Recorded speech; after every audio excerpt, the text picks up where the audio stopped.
You know what? I just saw one of your latest Instagram videos, and I appreciated your take on the seemingly ongoing debate about the hobby, whether it should be just for collectors or for investors.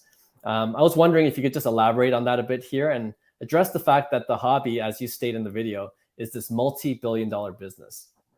I mean, if you want to, you can, if you just want to be a practical realist and just kind of step outside of your very, and I mean, I'm speaking to anybody, step outside of your very narrow view, because we all have a pretty narrow view, right? Sure. Because all you see is what you see, and that's your tunnel vision.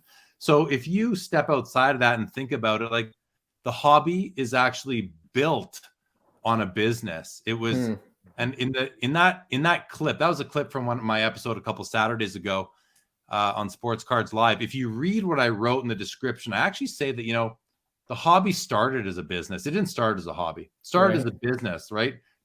Cards were used to sell baking soda, and then and in the 1800s, among some other things, and then tobacco in the 1900s, and then chocolate bars in the 1920s, and then gum in the 1930s, and gum forever until it became the cards. And the cards only became the thing in like, I think 89 when Upper Deck came out.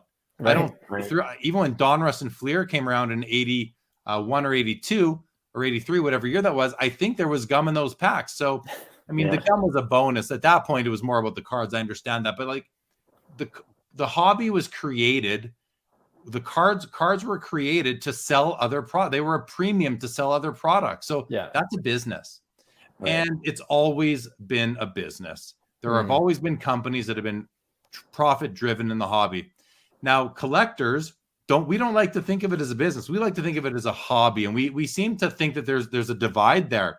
Truth of the matter is, there's not a divide. You cannot separate the hobby from the business. I mean, unless you're strictly a collector who wants to collect his Topps baseball set or his O-Pee-Chee hockey or his Upper Deck flagship set every year, but still you're going and you're buying the packs and you're paying for them, and those packs are sold by Upper Deck, which is a private company, profit driven.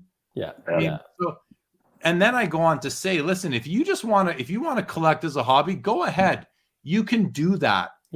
But then don't complain that it's just do that and enjoy it. Why do you have to complain? Oh, it's not a hobby anymore. It's a business. Of course it is. No one's giving these things away for free unless you're getting them on Halloween, right? But at the same time, if you want to go and invest in these things, you want to invest in cards, or you want to build a company, or you want to invest when Fanatics goes public, you can invest in the hobby as well.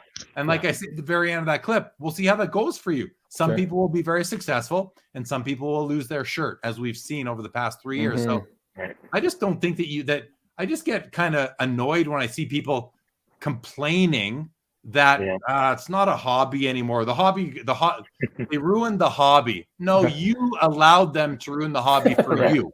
But they would be first to take the profit, though. Of course, right? But anyone who complains that the hobby was ruined by business, no, you gave permission to those business people to ruin the hobby for you. They didn't ruin it at you. You let them ruin it for you because they got into your head, and you don't need to do that.